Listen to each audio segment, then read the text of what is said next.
here we are, turn 4, phase 1, and shock horror, something that I've been getting wrong, no really, was that I had watched, to learn D-Day at Peleliu, I had kind of watched some of the videos for D-Day at Tarawa, and it's been pointed out that D-Day at Tarawa, you do indeed go right to left, but in D-Day at Peleliu, it's left to right. Doesn't really make that much of a difference, to be honest, so it's not like a major massive screw up, but just thought I'd point it out. So let's bring these guys in. I've put the white guy here because things are a bit crowded over here. It's all a bit too much. I've put 2 guys here, 1 guy here, and these 2 guys have to stay in this box anyway.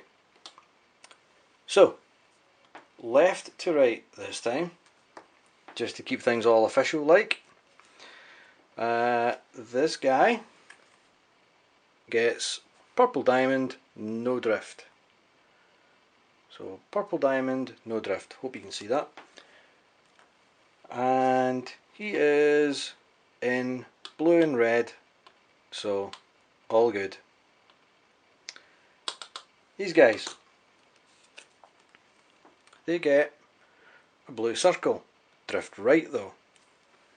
So, drift right, we will pick this chap to go right, and it's blue, no blue in this box, so stick him in the middle.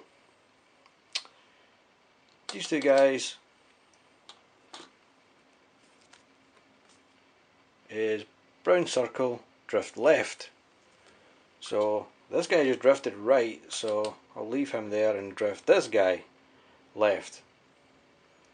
And it's brown. Now, do we do the colour check before the drift or after the drift? Because there's brown in there.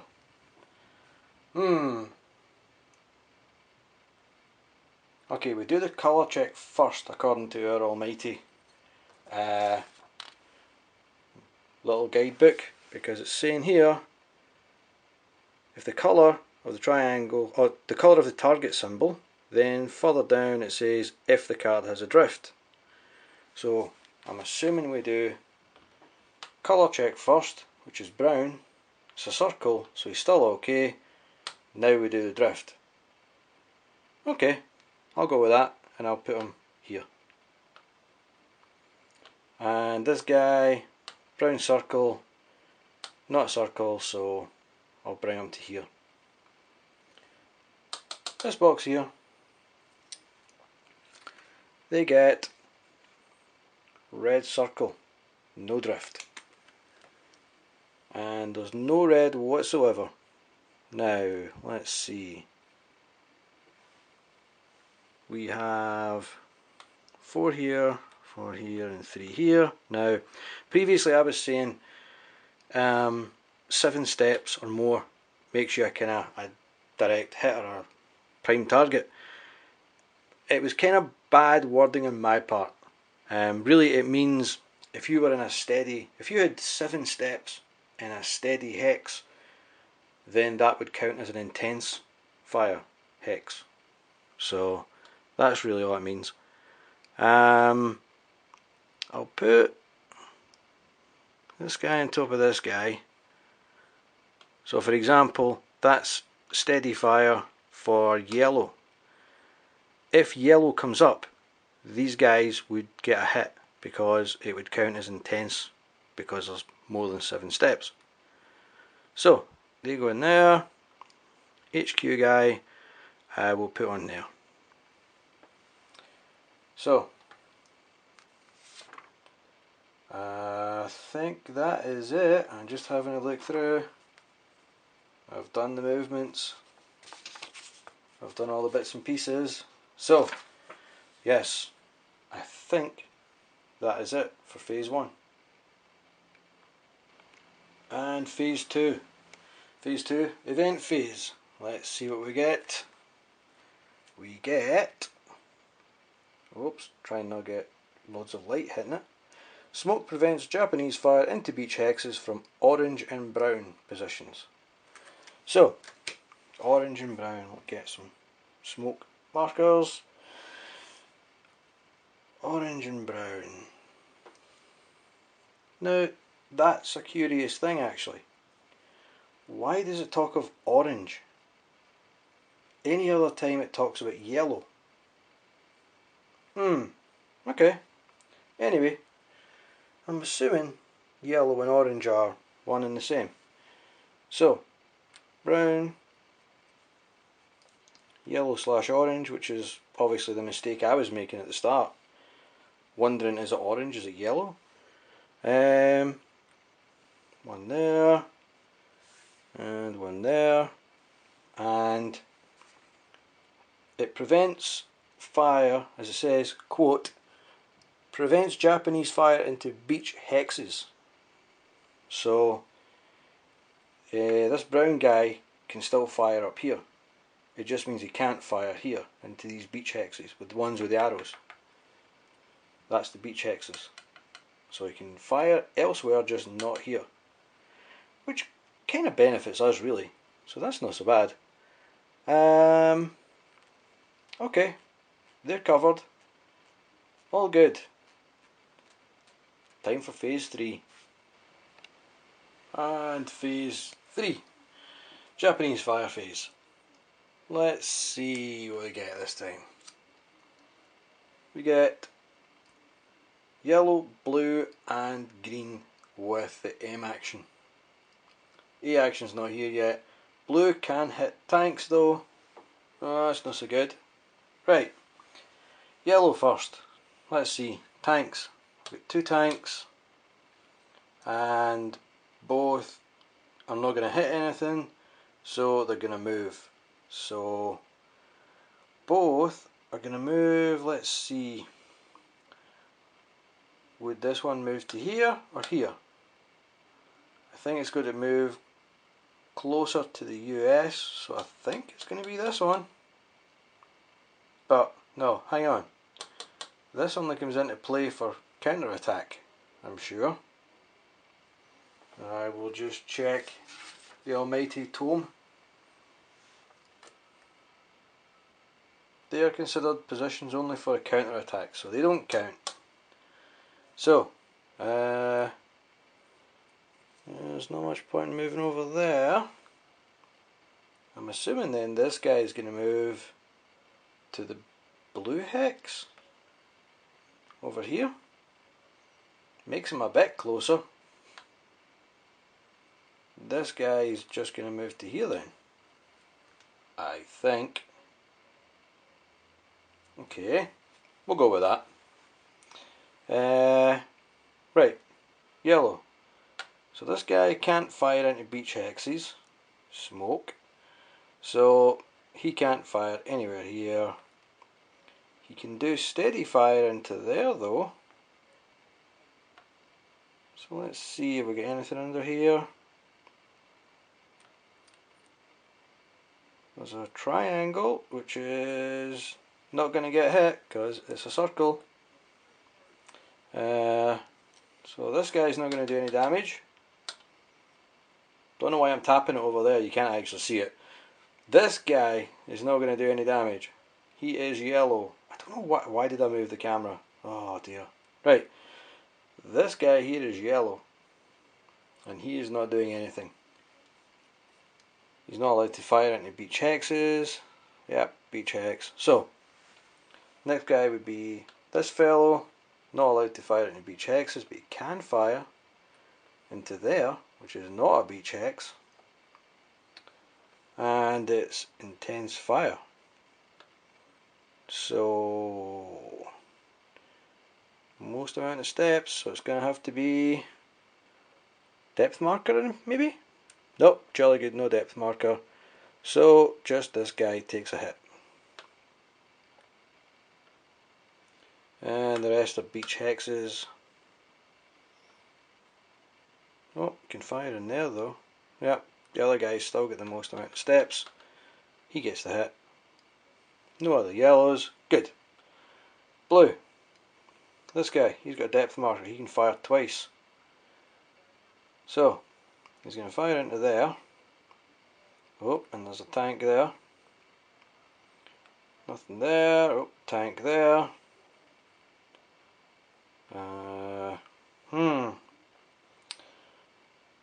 He's not going to hit the HQ. He is potentially going to hit that amphibious vehicle. He is potentially going to hit that tank as well. But the guy below him has more steps.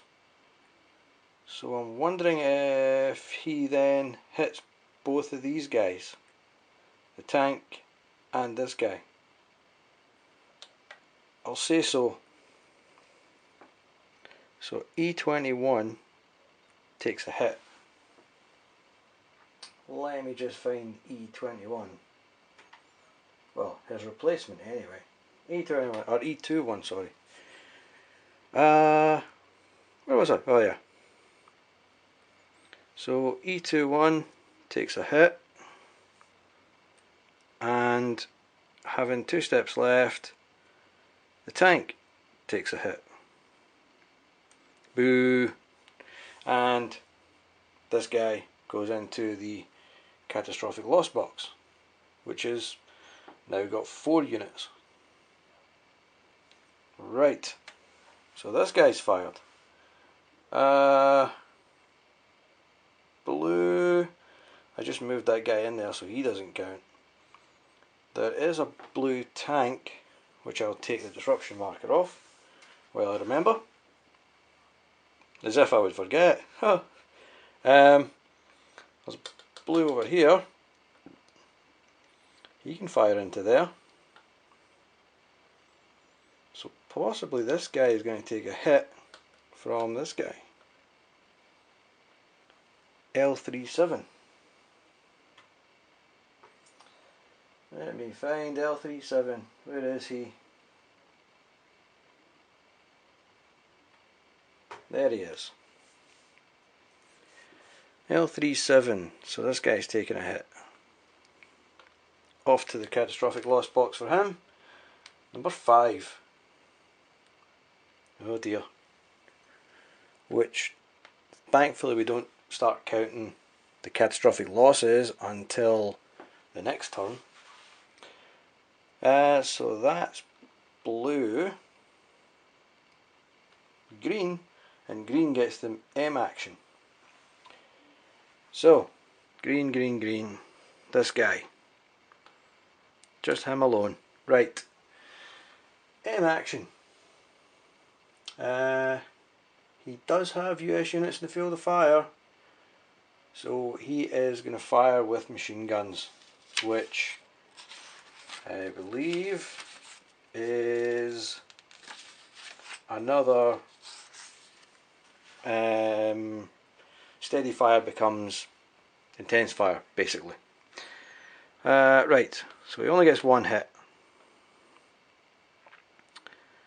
And there's these guys. They're in green as well. They're in green steady, but that also becomes green steady becomes green intense because of the machine gun. I think then I think this bottom guy, who's got the most amount of steps, would take the hit. I believe it's most amount of steps then closest, but no, really, I could be wrong with that, but I'm going to go with that this guy is going to take a hit because it's machine gun fire and he's got the most steps. Right, I think that is the only green that can fire. The rest are brown and so on. Yep, I think that is it.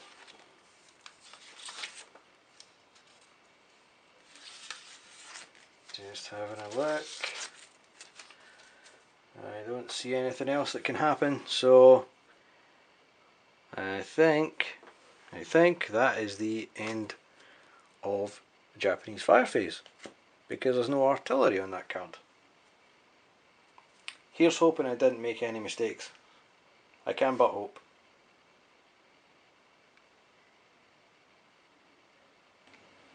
And now the US action phase. Oh, hey, where did these guys come from? Oh yeah, these are the guys I forgot to put out at the end of turn 1, or phase 1. Oops. Ah, dearie me. Anyway, luckily there was no artillery stuff, so all's good. Right, so US action phase, where we get to run away from things. Let's see. We have a free move for these two guys, then free move for these two guys, free move, free move. And get heat's a free move as well. Right. I don't want to get people hemmed in, like happened to me the last turn, I think it was. Sorry, the last game. Because this HQ guy can't really go anywhere. Whoops. Let's see then. So, if I move the HQ guy and the guy below him, if I move them to there, I could move, if I move this guy from here to here, does that count as an infiltration move? I would have thought that would be infiltration, but not over here. Here to here would be.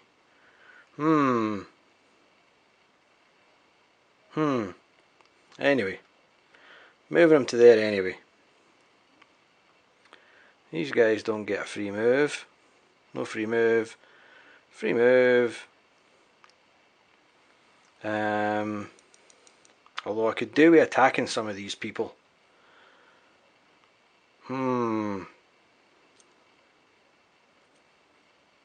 Let's see. Could we maybe attack this guy? Because he doesn't have a depth marker. And we've got lots of different weapons. Yeah. What the hell? Let's go for it. Let's try and attack this guy and see what happens.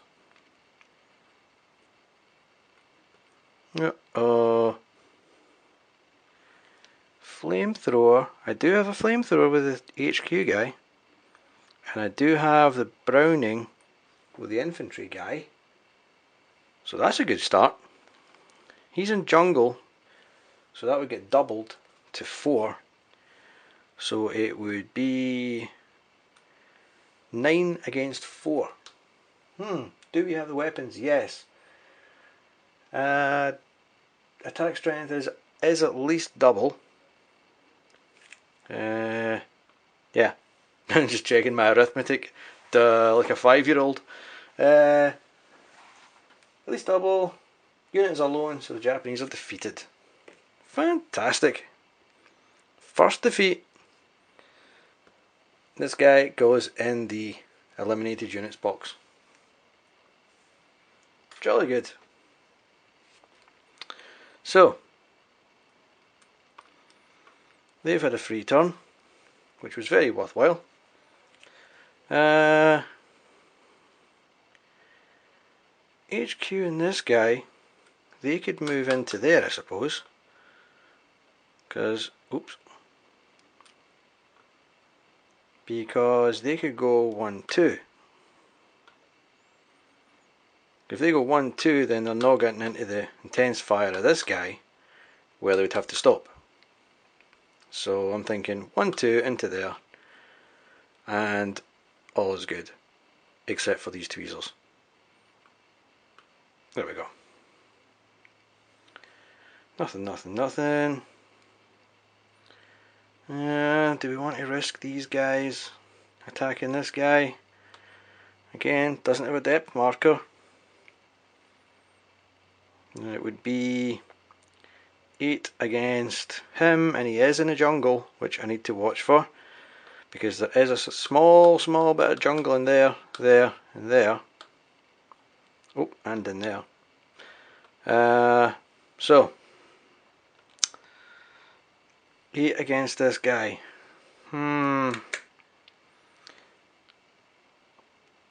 Yeah, let's go for it. Oh. Close combat. My old arch enemy rears its ugly head again. Oh well. It's the end of that idea. Do we have the weapons? No. Attack strength is at least double. Unit alone. So the Japanese are disrupted. So, consolation prize. Consolation prize, I'll take the smoke off him while I'm putting the disruption on. So there we go. Better than nothing. So that's a paid move. That's one of my paid moves. Now, I do have, I was reminded by Martin that I do actually have US action taken. I have 2 of these little tokens.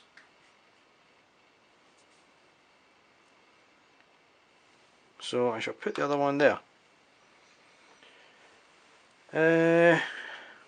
These guys get a free move. Is it any good? These guys don't get a free move.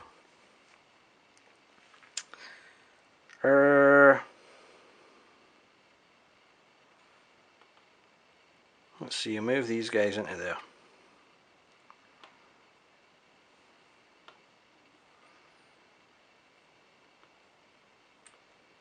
Nothing else really in the way of free moves. This guy's kind of blocked in a bit.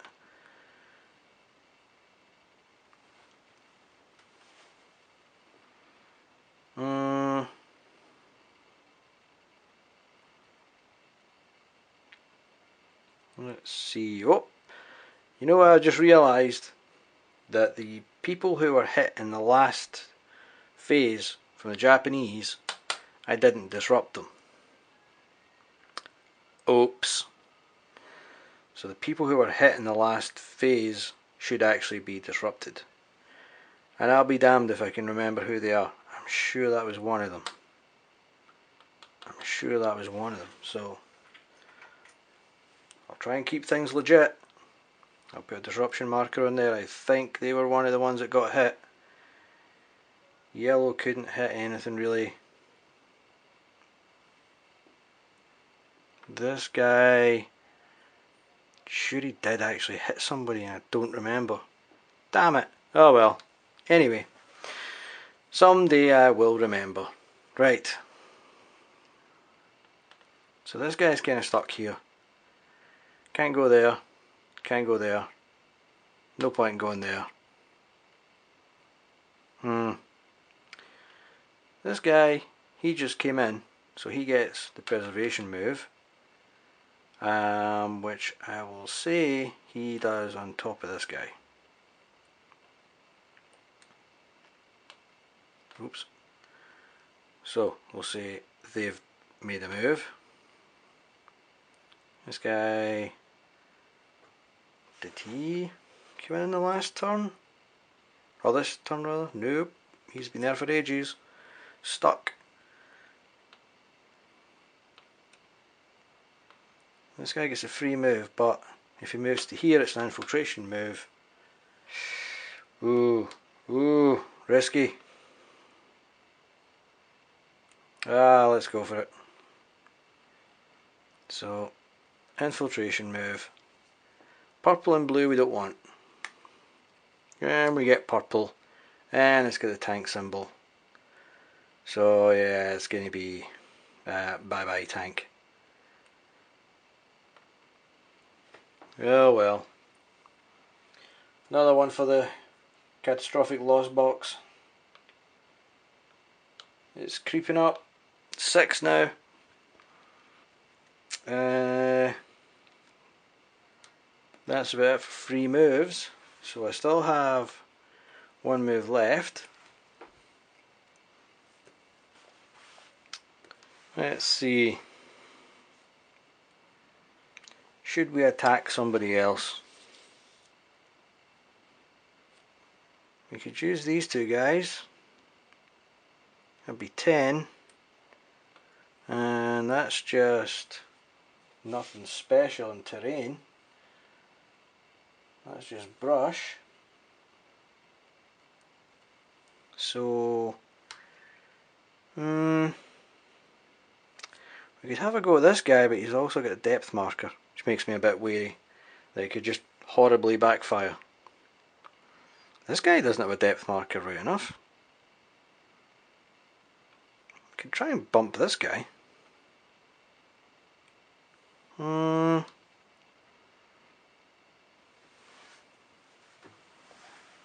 get 10 here, and we'll get 7 here. The last paid move we could use these two guys. Could use these two guys to go for this guy. That's 10 against whatever he is, and he is in jungle.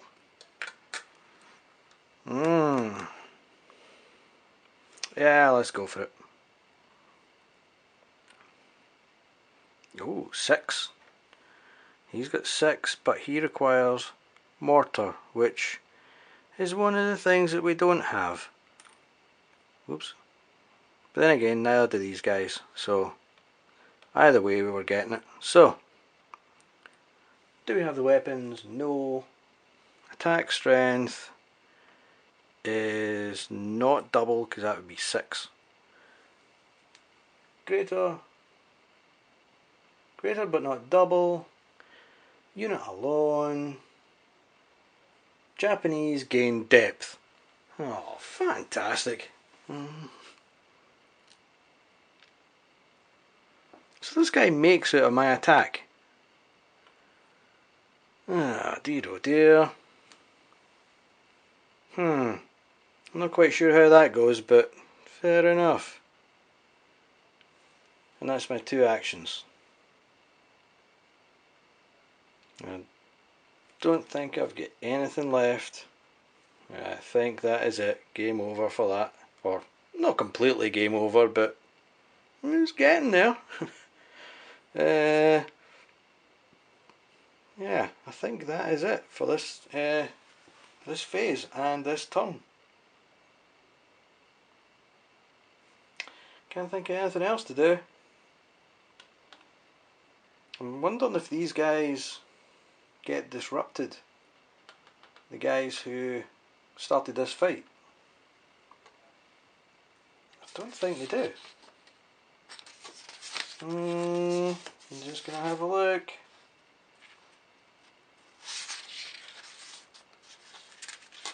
Not sure if we get disrupted because we lost. Could be. I'm trying to look it up. I shall look it up and possibly do that off camera. But that's the end of this turn. So it's on to turn 5, which will bring in the R action. More badness.